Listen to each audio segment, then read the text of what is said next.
The most delightful surprise in life is to suddenly realize there is nothing wrong with you. Todd Sylvester brings his infectious energy and joins us from Wasatch Recovery and Todd Sylvester Inspires. He's with us to talk about addictive voice recognition and belief systems, recognizing your irrational beliefs, using your thoughts to adjust your emotions, and starting with the 4 pillars of honesty, integrity, accountability, and helping someone else. Enjoy. Welcome to the Illuminate Recovery Podcast. We shed light on mental health issues, mental illness, and addiction recovery. Ways to cope, manage, and inspire. Beyond the self-care we will discuss, you may need the help of a licensed professional. My name's Kurt Nider. I'm a husband, father, entrepreneur, a handyman, and a student of life. I avoid conflict, I deflect with humor, and I'm fascinated by the human experience. And I'm Shelley Mangum. I am a clinical mental health counselor, and my favorite role of all times is grandma. I am a seeker of truth, and I feel like life should be approached with tremendous curiosity.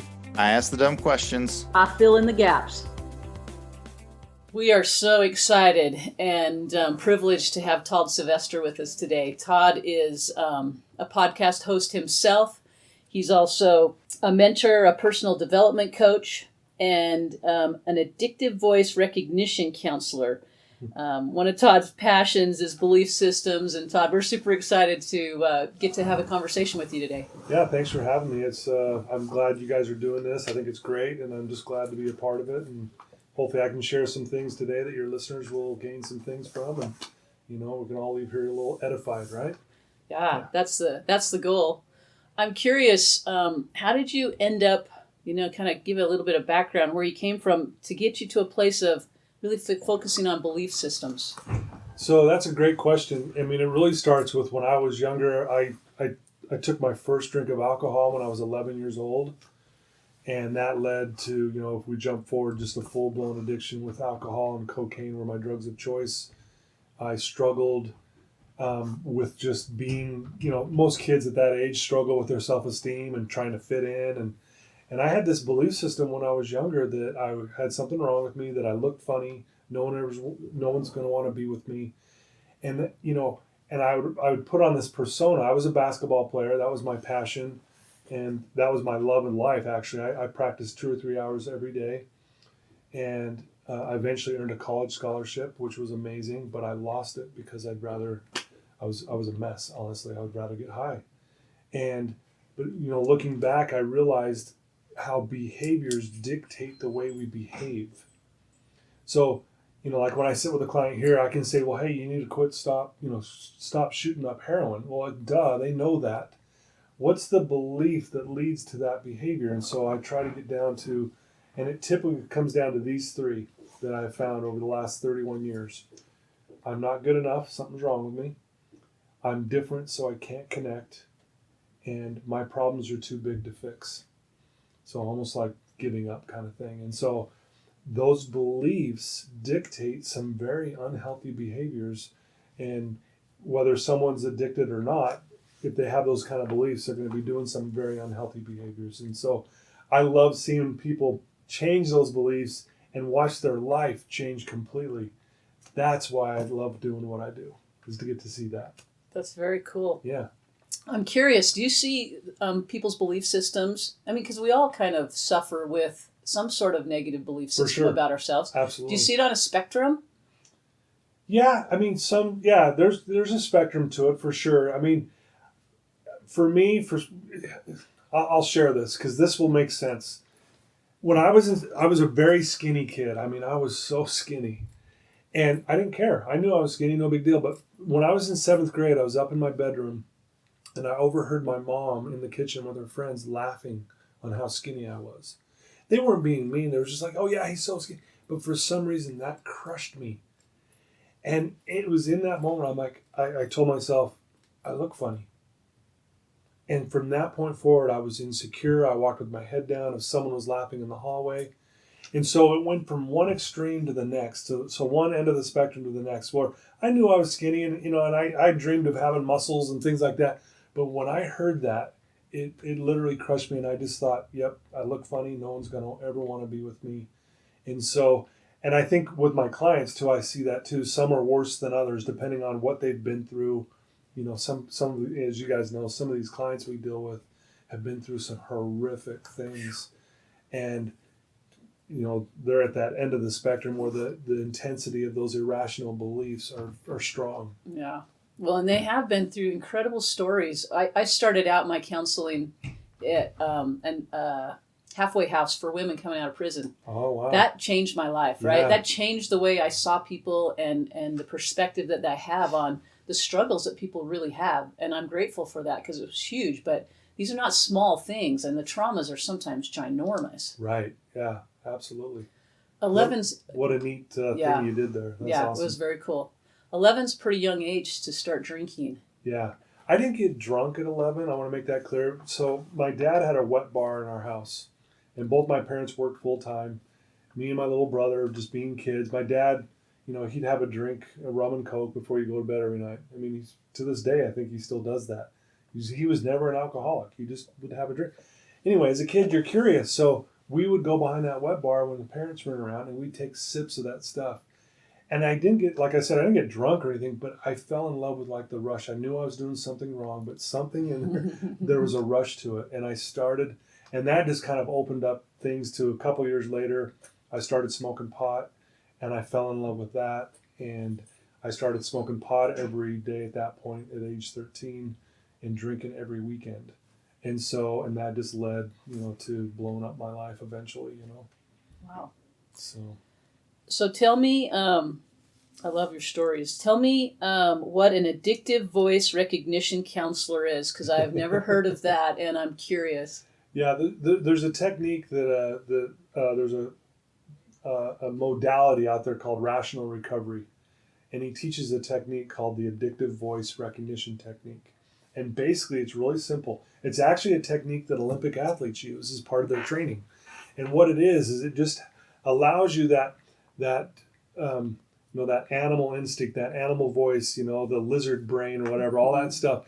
It's that voice that tells us, I need a drink, I want to get high. And so what it does is this technique trains you on how to separate from that voice and then tell yourself something different in the moment. So it's a simple technique. And so I've kind of refined it. I actually call it, you recognize, refuse, replace. So when a negative thought comes into my mind, I recognize it. Okay, let's say I have a thought come into my mind, I want to drink. Well, that's just because I had the thought doesn't mean that that's actually me. I call it, Rational Recovery calls it the beast. I call it the bully. You know, you call it Cinderella. It doesn't matter. But what you do is you objectify it by calling it something else other than you. So I recognize it, then I refuse it. Like, nope, that's not me. And then I replace it by adding my name. I'll say, I taught him clean and nothing's going to change my mind. That's the technique. And what's beautiful about it is you can use it in every area of your life. And it's why Olympians use it, because they use that as part of their training. And what it does is it helps you change your self-image on a subconscious midbrain level. When you do that, it's permanent, lasting change. And so if an athlete is fearful of doing maybe, a triple backflip or whatever, and that's part of what they need to do in order to make the Olympics, they use this part of their training to drown out and separate from that negative voice that tells you can't do this, you're going to break your neck, you'll never make it, that kind of thing. And so it's so simple that people think it can't be that simple, but it really is. And anyway, and I build onto that where there's some affirmations that are involved and things like that, repetitions and things like that. So super powerful, and I don't think any of us are excluded from those voices in our head that. And if we don't know, if we're never taught that those are not us, that those thoughts are outside of us, and they just, they show up, and we get to choose what to do with them. Exactly. Then we feel a little bit lost and hopeless of what am I supposed to do with this? Yeah, and you said it perfectly, Shelley, because people feel lost and hopeless. Yeah. But you teach them this simple little tool, and if they just start practicing it, they will notice a difference, almost like within the first week, they're going to go, man, I'm feeling a big difference here. And it's beautiful. So that's really where that title comes from, and but it's a simple yet powerful technique. I like it. Yeah. Very cool. How often do you how do you integrate that? I'm sure that everybody you work with, you integrate that with. Yeah. What are some of the other tools that you use that are really effective? So I'm of the mindset and the belief that we're not powerless. And I know in the recovery world, that's a big word because, you have to admit you're powerless over alcohol. And I get that. I'm not saying that that's faulty. But what happens is a lot of the clients that I see, they buy into that I'm just this powerless, hopeless victim. And so basically, I teach these 3 principles right here on my wall here. I teach them that they're powerful beyond measure, they're masterful creators, and they have the dignity to choose. Because every time they choose, they create. And in that process, they're very powerful, good or bad. And so I teach them how powerful that gift of choice is.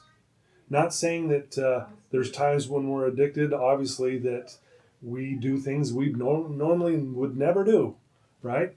But again, when you teach them that, hey, you've got this gift, and I think we take it for granted. I really do believe choice is the ultimate power. And then I work them through an exercise of showing them how powerful that really is. And along with the other stuff that they're working on as well. So these are kind of like the foundational principles that I teach.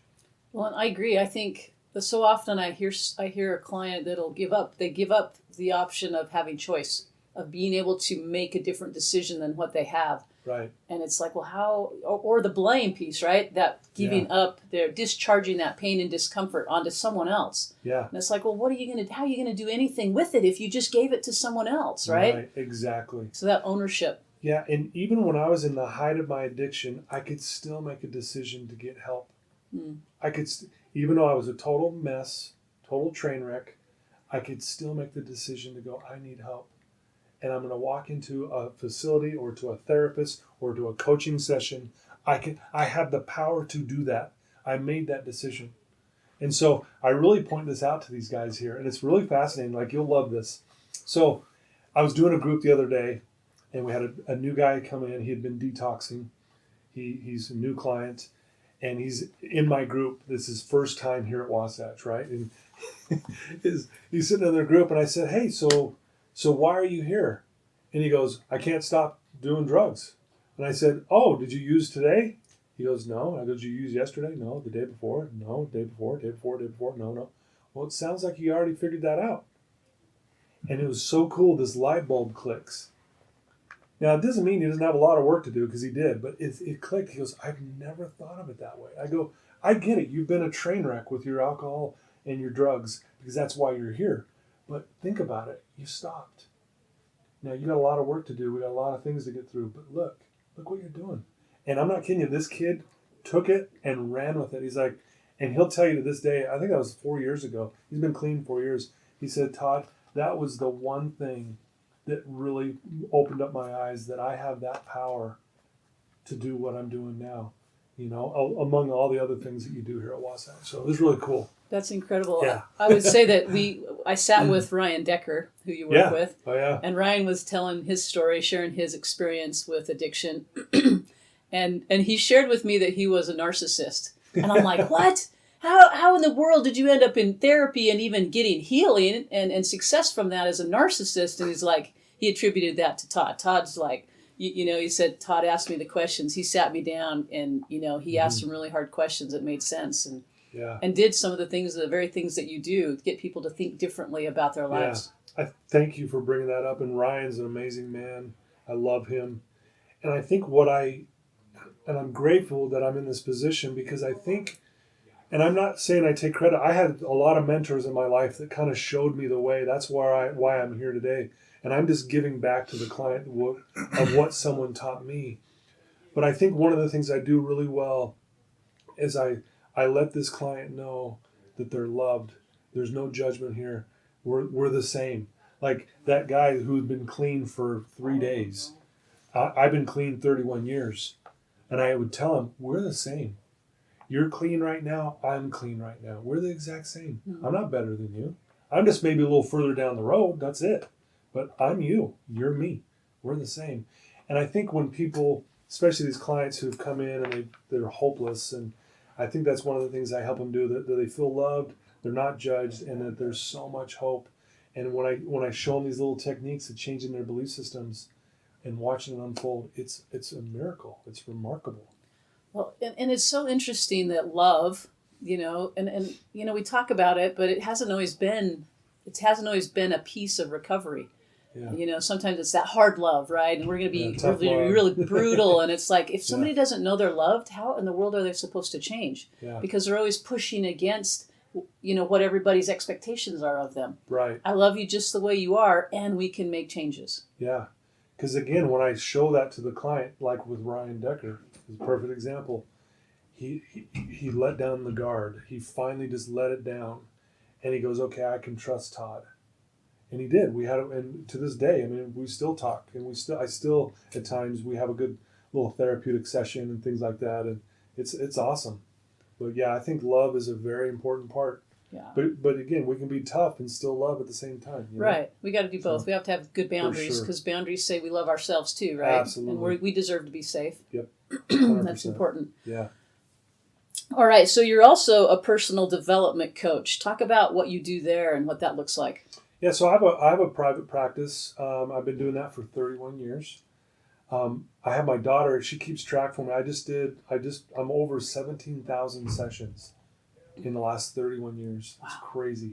I sit there and pinch myself and go, man, I get to do this? This is crazy. And so really, titles, I don't know. I have a hard time with titles because I don't know what I am.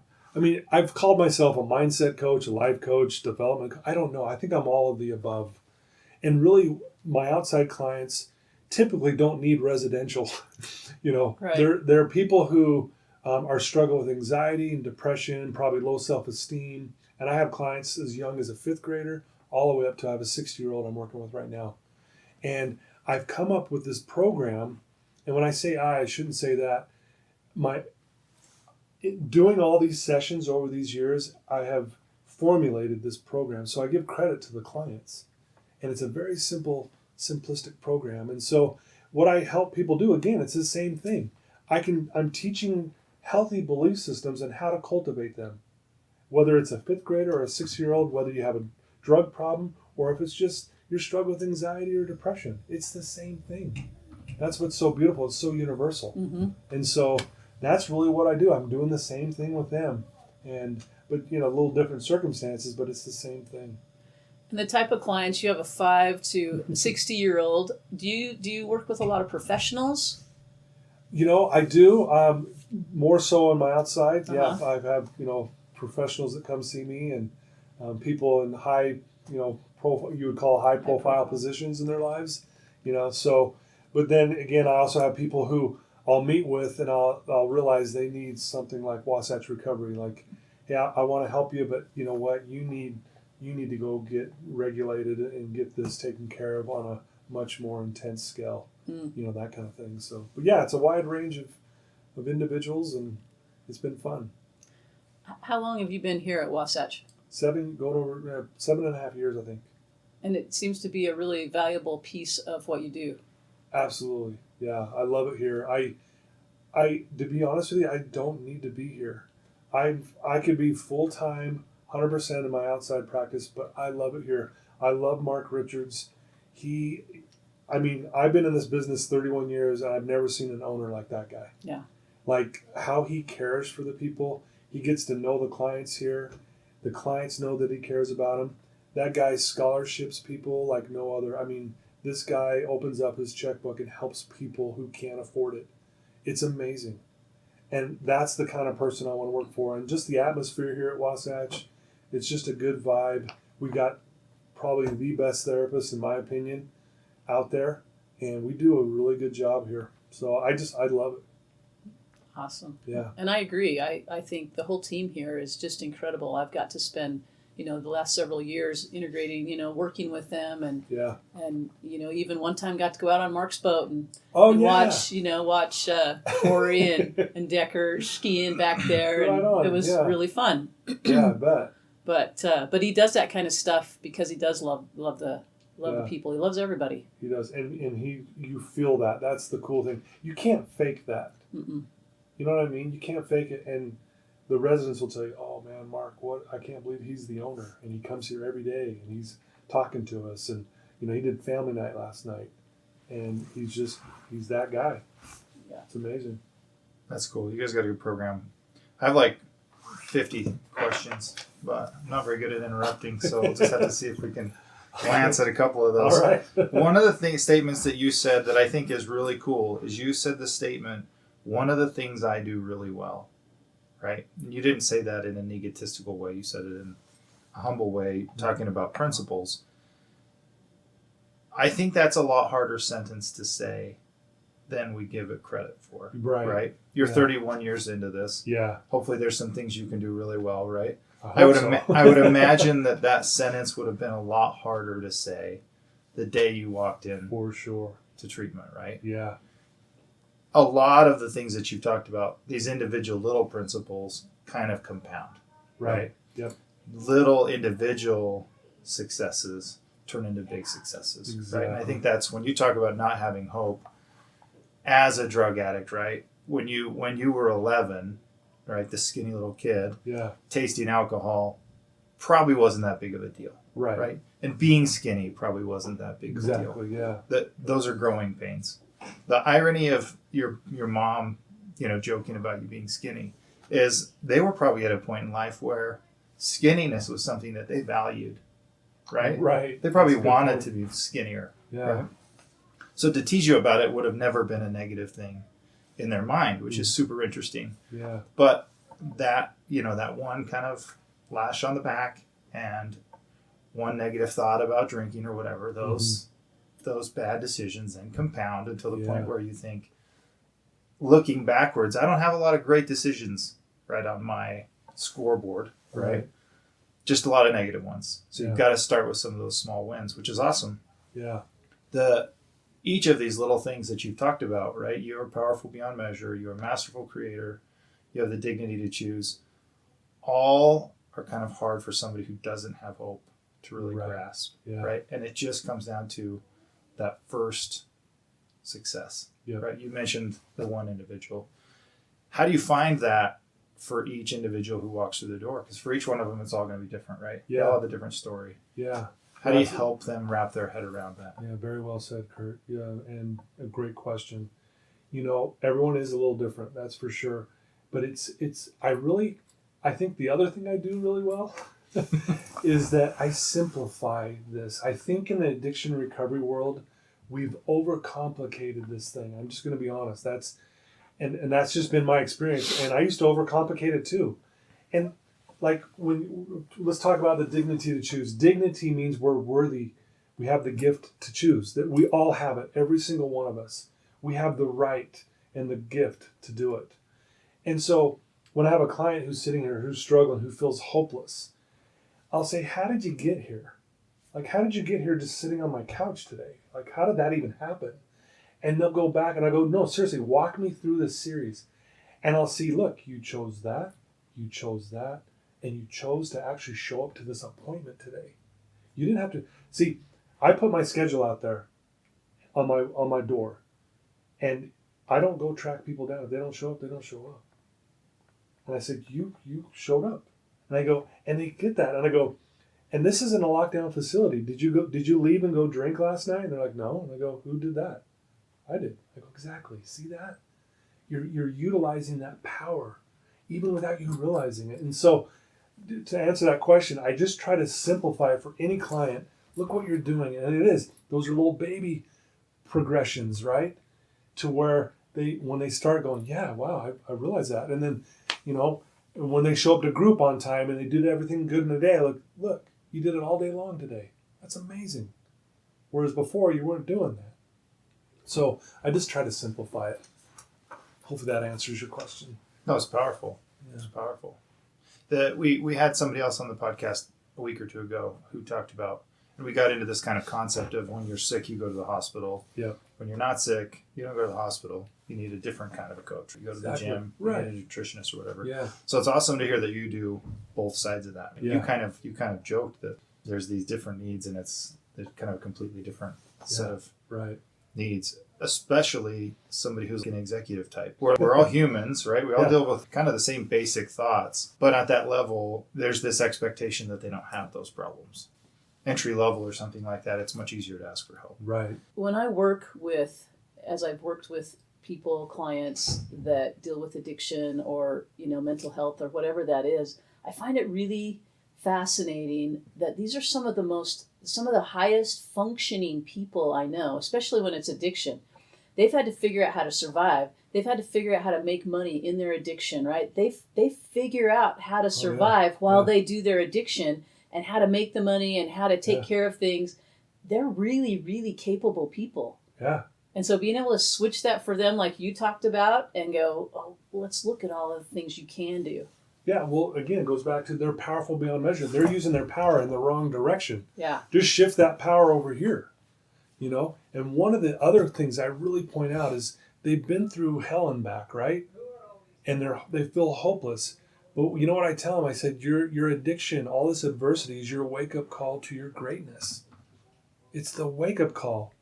And you're here to learn that. And once you wake up to that, you're going to change the world. And I'm with you. They're the most intuitive, the most feeling people on the planet. And they're going to change the world. Because they are powerful, but they've just been using it in the wrong direction. Just shift it in this direction, and you watch out, world, here they come. Right. And that's where I'm sitting here today. I mean, I had a mentor help me shift my power in this direction. I haven't looked back. And I can't believe I'm sitting here talking to you two today. I mean, honestly, this is amazing. Well, it is incredible to see where life goes when you're following that dream or that course, right? It just takes us places, and I feel the same. It's like, how in the world did I get here? Because I didn't choose it so much, right? I just followed the course. Yeah, it's just amazing. It's amazing when you do good, good happens. It just does. Yeah. It's amazing to me. It's hard to define, but there is so much good out there. It's true. It sure is. Okay, you talked about the belief systems in the lizard brain, right? Not being good enough, being different, having things that are insurmountable. That's kind of an obvious concept that would be valuable in the addiction recovery world. But I think there's also, on the coaching side, there's an element of that. Absolutely. Right? And how do you pinpoint not just the thoughts, but emotions? Because that's one of the things that I think easily sidetracks people. It's just an emotion that logically we ought to be able to say, this is irrational, right? Yeah, I love it. Okay, I'm even going to ask you a question then. You said this is my favorite. Yeah, so I love it. Expound. So when I'm sitting with a client, whether in the recovery or they're an outside client or whoever it is, I'll always ask, hey, how you doing? They'll say, good. And I'll say, how come?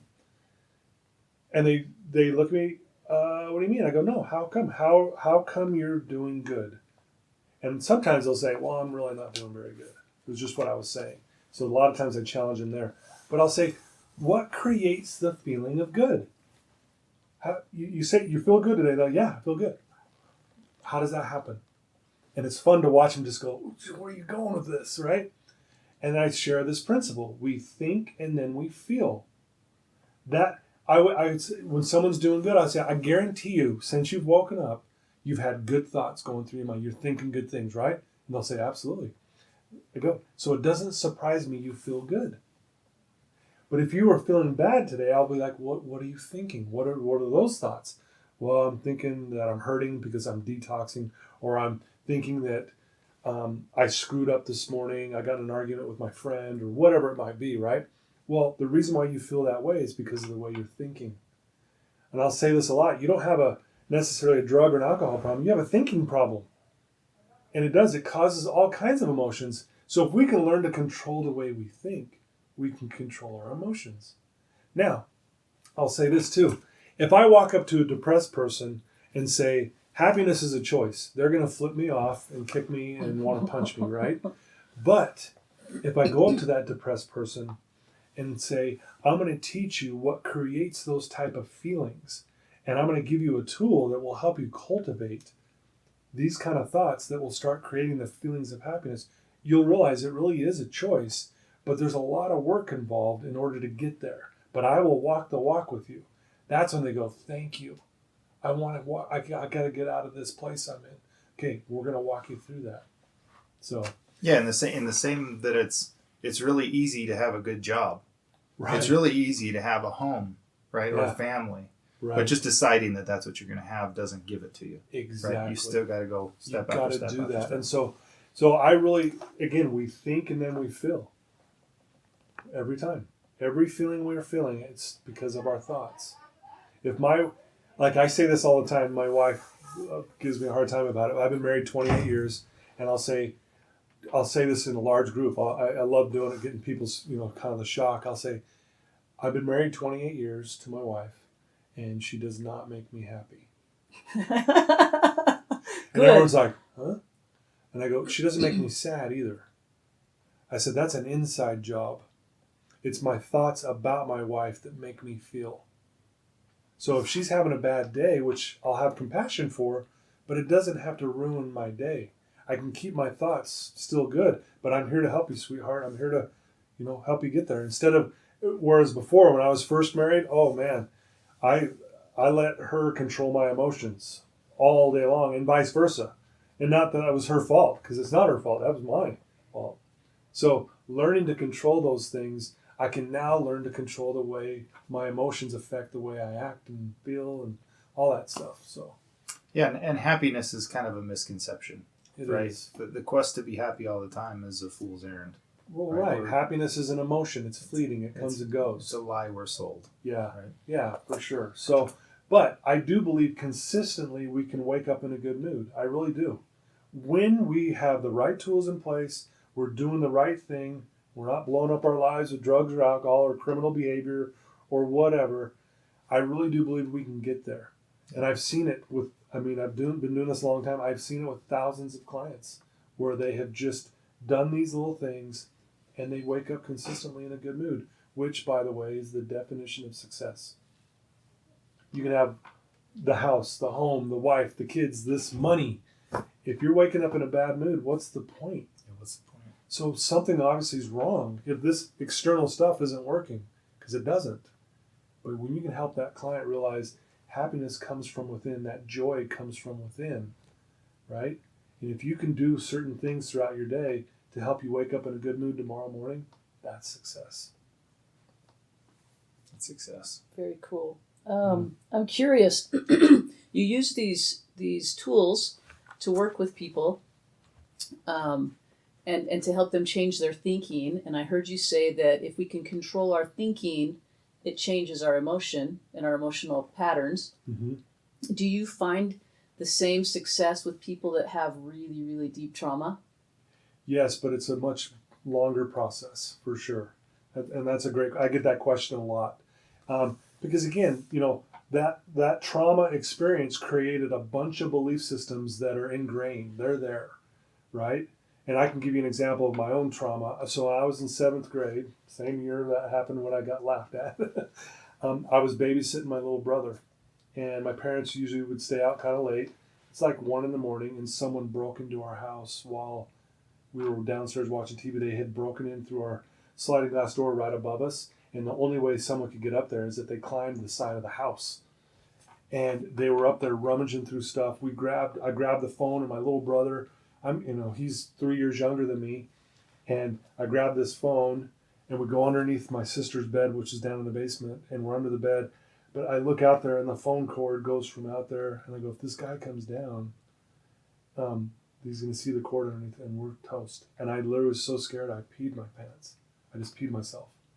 And I get on there, call the cops, call 911, and I'm just, whispering, and the lady's like, I can't hear you. And I'm like, there's someone in our house right now. And anyway, long story short, that was a very traumatic event. So it formed this belief system that people can break into my house and they'll do this.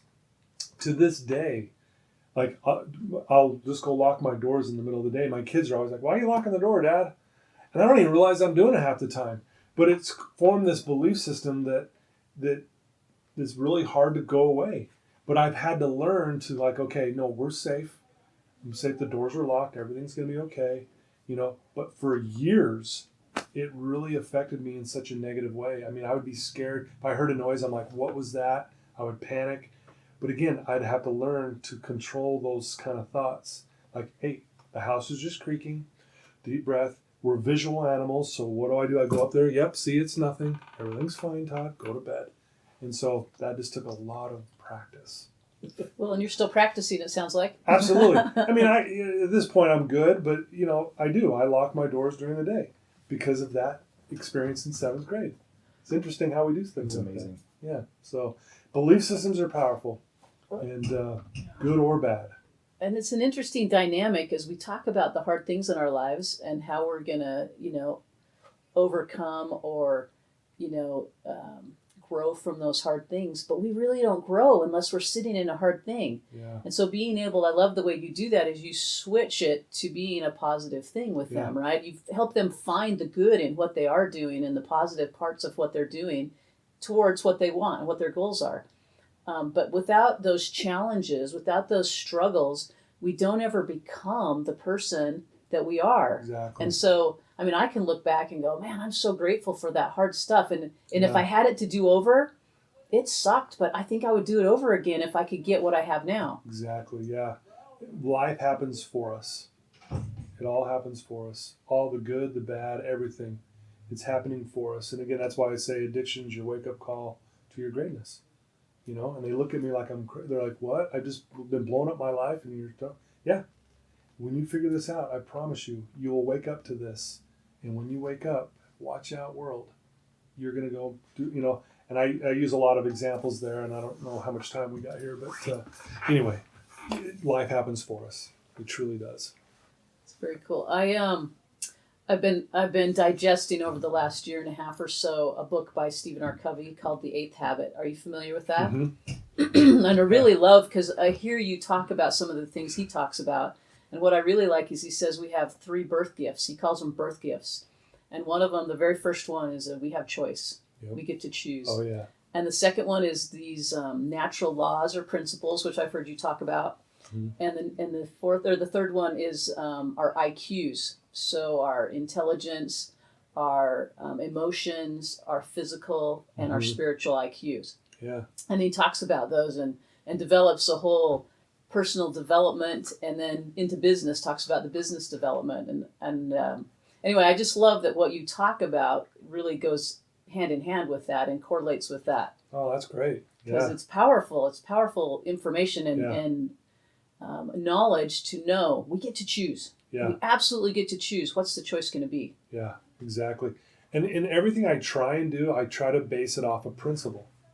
Because principles are true and constant all the time in any walk of life, anywhere, everywhere, on Earth, on Jupiter, in the universe. It's all the same. It's just true. Mm-hmm. And so that's what when I'm meeting with a client, I always start with a principle that we can stand on. Okay, we're going to stand on that because it goes nowhere. It is what it is. So let's build you up based on you standing on that principle, whether it's honesty, whether it's integrity, whether it's accountability, whether it's helping other people. Those are 4 things I talk a lot about as well. And so we are what we repeatedly do. And so going back to simplifying this for my clients, you got these clients who have blown up their lives in so many different directions, right? And what I do is I bring it back. Let's focus on 4 things: honesty, integrity, accountability, and help someone. Because I believe this, when we're honest, honesty kills bad behavior. Integrity, if you have integrity, nothing else matters. If you don't have integrity, nothing else matters, right? And integrity is doing the right thing when no one's looking. Mm-hmm. And then accountability, if we're accountable, we take accountability for our lives. See, I used to blame my family for my alcoholism. It was my family's fault, right? No, it wasn't. They didn't shove alcohol down my throat. Now, there was dynamics that, maybe led to that. But at the moment I started taking accountability, no, Todd, this is on you, dude. This is on you. My suffering stopped. You can't be the victim and be accountable at the same time. It's beautiful. It doesn't mean we don't still have days where we struggle and suffer. But accountability, man, it's amazing. And then help someone, give it away. If I want to be happy, go give away happiness, and then I get it back. Mm-hmm. It's an amazing concept. And so those 4 things, you are what you repeatedly do. You do those 4 things, you'll wake up in a good mood the next day.